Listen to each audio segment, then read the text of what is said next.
Alors Transit, c'est un centre d'accueil et d'hébergement pour usagers de drogue en situation de vulnérabilité.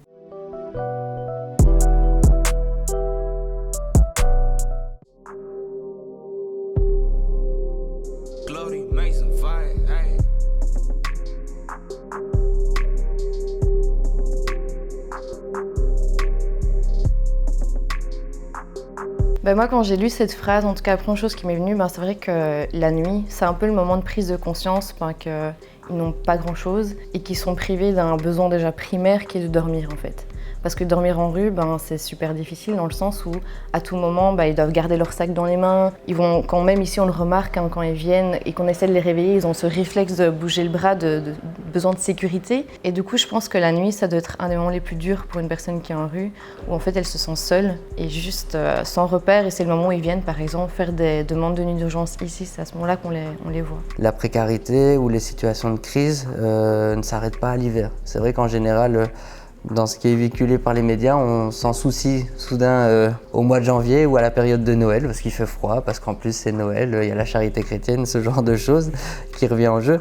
Mais les situations de précarité et de crise sont tout aussi aiguës en été. Et là, on s'en soucie moins évidemment, mais elles sont tout aussi aiguës en été. Et les personnes qui vivent en rue meurent tout autant en été qu'en hiver. Donc voilà, c'est une phrase qui a son sens, mais qu'il faut, je pense, déconstruire dans l'idée que la société s'en fait en général. C'est bien, en plus aujourd'hui c'est canicule. Il y a un gars en bas de tout à l'heure qui me disait qu'il attendait qu'une chose, c'était le retour de l'hiver. Donc on a souvent tendance à minimiser les saisons sur les modes de vie des gens de la rue et de leur consommation forcément. Et donc en fait c'est pire quand il fait chaud. Là ce qu'on vit aujourd'hui nous, c'est une calamité pour les gens de la rue. Et donc oui, on a tendance en tous les cas à constater ça régulièrement. Celui-là il doit être celui qui dit, s'il vit ces paroles-là, il doit être défoncé et triste. En fait, c'est intéressant. Il y a eu une fois en Flandre une enquête qui a été menée dans les écoles où on a transmis un questionnaire aux élèves sur les motivations de leur usage de drogue, les drogues qu'ils consommaient, etc. Et ce qui est intéressant dans le questionnaire, c'est qu'il n'y a pas un seul questionnaire qui a évoqué comme motivation de consommer ou de ne pas consommer la loi. Jamais un étudiant a dit « moi je ne consomme pas parce que c'est interdit ». Personne. Personne. Donc les gens ont dit « moi je consomme pas, c'est pas mon truc, parce que je fais du sport ou que c'est convainc. Moi parce que j'aime bien consommer de temps en temps, ça me relaxe ». Mais personne n'a jamais dit la loi. C'est bien la preuve qu'en fait la loi, c'est pas le meilleur moyen de gérer les usages de drogue. Tu prends la Hollande, qui a une politique de coffee shop depuis les années 70, ça fait déjà bien longtemps. La Hollande se trouve en prévalence de consommation au milieu de tableau. La France, qui est ultra répressive, est première. C'est-à-dire qu'en France, il y a plus de consommateurs de joints qu'en Hollande. Ça veut quelque part dire que peu importe la politique que tu mets en œuvre, c'est pas ça qui va influencer le nombre de consommateurs. Beaucoup de gens fument, mais ça reste caché. Et puis hop, tu sors un pétard n'importe où, t'as tellement de policiers en civil que tu risques des gros ennuis.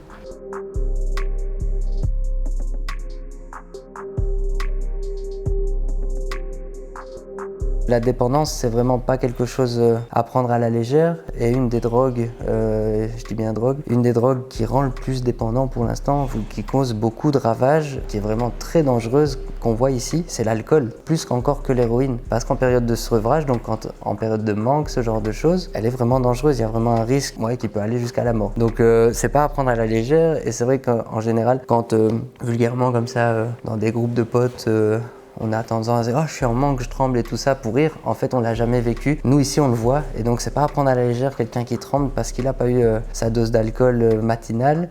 C'est vraiment pas à prendre à la légère parce que c'est un premier symptôme qui peut déboucher sur un autre et sur des symptômes bien plus dangereux pour l'organisme. Comme je disais, on s'occupe beaucoup de sans-abri et c'est clair que je pense que c'est un tel traumatisme de vivre comme ça dans la rue, de devoir être toujours vigilant, de se faire agresser sans arrêt, qu'effectivement quand il y a un produit qui va nous procurer énormément de plaisir, ça compense un peu le fait que pendant 25 jours j'en bave comme un fou, à me faire taper dessus, à dormir dans le foie. Voilà, il y a un produit, une substance qui va me faire sentir comme un roi, et voilà, ils vont s'acheter du produit pour au moins de temps en temps se sentir bien, quoi. Là, on est dans le profil type du ultra-dépendant, et donc là, effectivement, je peux imaginer c'est l'enfer, quoi. C'est-à-dire qu'à un moment donné, on en revient au plaisir, il n'y a plus de plaisir. C'est un peu comme la dépendance à toutes les dépendances, comme à la nicotine, quoi. C'est ta conscience que tu te fais du tort, ça t'amène même plus de plaisir, ça t'amène juste à apaiser les douleurs que la dépendance ou la crise de manque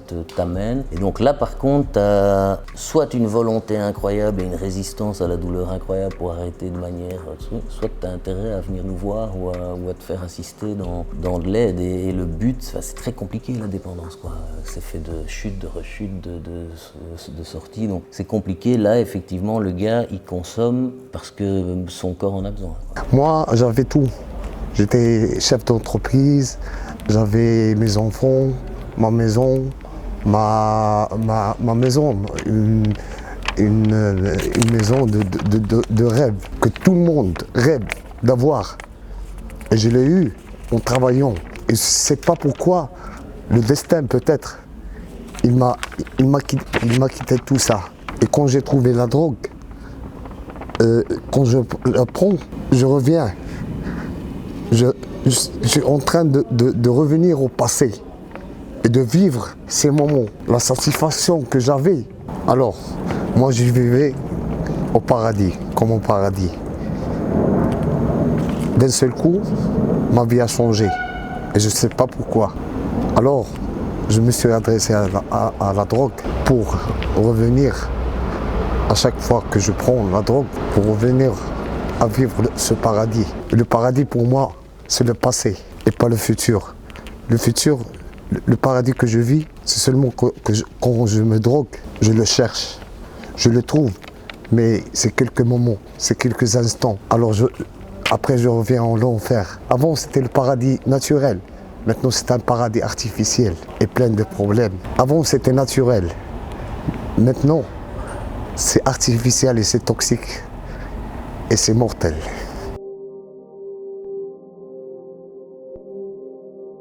Ouais, celle-là, elle me parlait bien parce que c'est clairement un truc hyper sociétal et hyper de notre temps, quoi. Enfin, je veux dire, on est dans un monde et dans une société ultra individualiste où tu dois tout le temps être performant, tu dois tout le temps être flexible, disponible, tu peux plus compter que sur toi-même en permanence. Et c'est clair qu'il y a des substances stimulantes, hein, enfin voilà, certaines en tout cas, qui se prêtent super bien à servir de béquille à toutes les attentes parfois surdimensionnées que la société attend de nous. Et je veux dire que ça, clairement, comme si la vie n'était pas assez difficile en soi, mais ça devient, c'est le café 2.0, quoi. Enfin, je veux dire, clairement.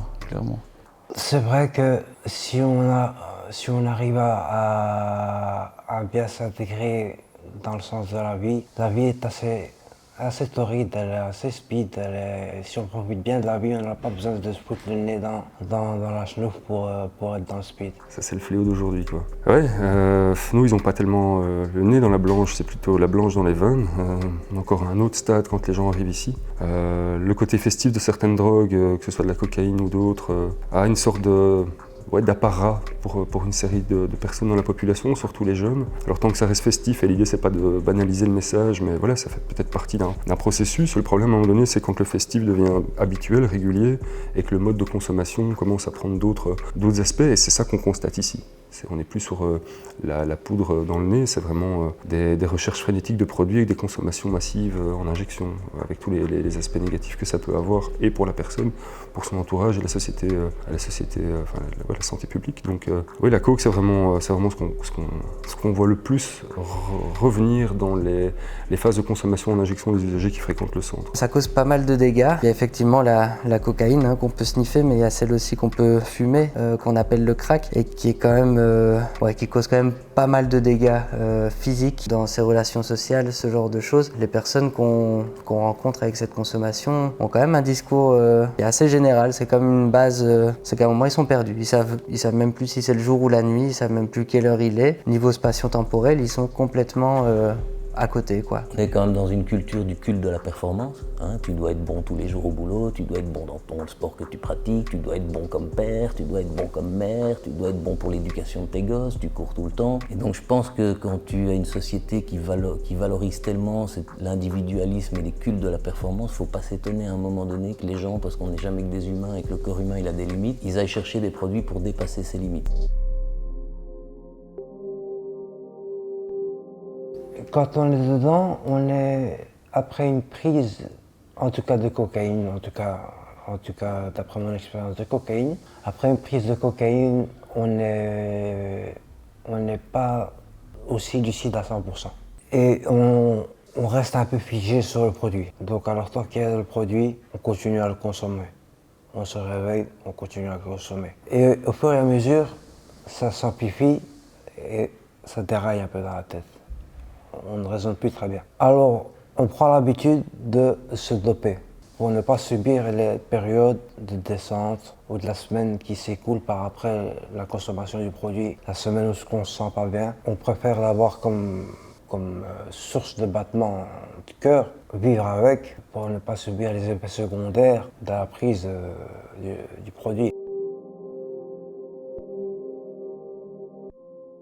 Ouais, toute la notion de tout ce qui est perte d'acquis, hein. Enfin, je veux dire, quand on est en tout cas, si on prend le pli d'une consommation problématique, c'est avant tout, enfin pour moi, une maladie, hein. C'est un problème social, mais pas que, c'est aussi une maladie. Bah forcément, certains sont plus capables de travailler. Il y a un peu un lien du serpent enfin, je veux dire, c'est un peu le serpent qui se mord la queue. Certains perdent leur travail et donc se retrouvent dans des conditions qui sont propices à l'arrivée d'une consommation de drogue. D'autres, à l'inverse, consomment des drogues et finissent par perdre leur travail. Bah, c'est sûr que c'est vrai que l'accès aux droits sociaux, enfin aux droits au chômage ou aux revenus d'intégration sociale, c'est pas si aisé quand on vit dans la rue. Parce on doit prouver qu'on vit sur telle commune et pas une autre.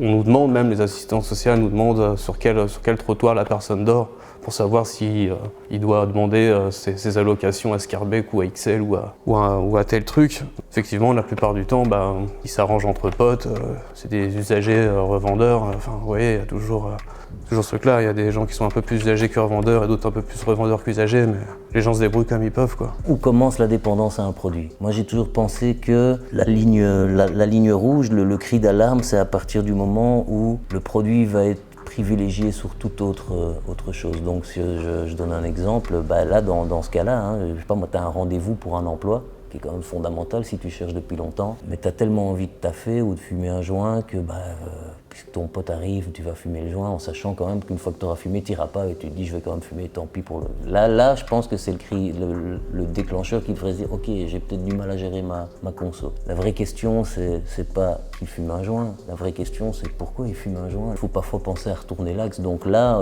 au lieu de se dire que parce qu'il fume des joints, il ne va pas aller à Pôle emploi, il faut peut-être se demander d'abord si Pôle emploi a tellement peu à proposer que ça amène les gens à fumer des joints, quoi. Donc c'est...